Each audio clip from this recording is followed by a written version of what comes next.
So last night I gave a talk to a group of people who have just joined up to a program at our gym, and it was all about helping them put in place the things they need to take their health and fitness from where they are now to where they want to be. And essentially what that is, or that path that we all have to tread in going from where we are now to where you want to be, is otherwise known as success. So success or achievement. Now, some people are exceptional and they don't need mentors, they don't need teachers. They can just set their sights on something, gather the intel, and then go after it and achieve it with a minimum of assistance. But if you're like most people, me included, you'll need a bit of guidance, you'll need some coaching, and you'll need a mentor. And the good thing about having a mentor or a coach is they can save you time and they can save you mistakes by pointing out that, hey, this is probably not the best way to go, but this is. Now, the other thing that a good mentor will do is they will hold you to a high standard. One of the things that the human brain avoids more than anything is change. Change is a very energy demanding process. The human brain is about 2% of our total body weight, but it consumes 25% of all our energy.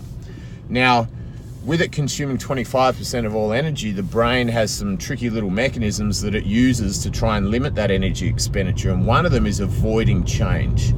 So change can be a very, very, very unsettling process. And when you're trying to learn a new skill, whether it be learning the skills you need to learn to live a healthier life, or maybe it's certain competencies that you need in your job, or maybe it's new skills for your career or your small business that you run, learning those new skills can be a real drain on your brain power. It can also trigger a lot of visceral, emotional feelings, insecurity, and all this sort of stuff, and be very, very confronting for you along the road. Now, what can compound that is when you have a mentor who is doing their job, because love is not always marshmallows and flowers. A good mentor will show you they care for your development and your progress by holding you to a very, very high standard. Sometimes it's going to feel like they're being an arsehole. Sometimes it's going to feel like they're being mean. But like I said, showing somebody you care is about sometimes being hard. And it doesn't mean being mean, but it means holding the level here, and every time they achieve this, telling them, no, it's not good enough. We have to do more. We have to do better, and we have to go further. So the real value of this, and the real value of having great mentors, is that they will be more concerned with your achievement than they will be about your feelings.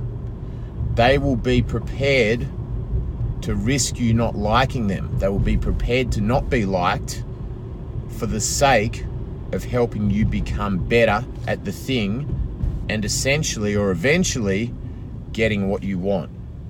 Because every path of achievement, or every time we're in the pursuit of achievement, it's about becoming the person we are not yet.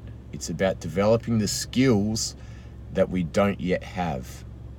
And the only way we can ever do that, the only way we can actually close that gap, is by having somebody who cares enough about us to tell us when that gap is closed and what we need to do to close it.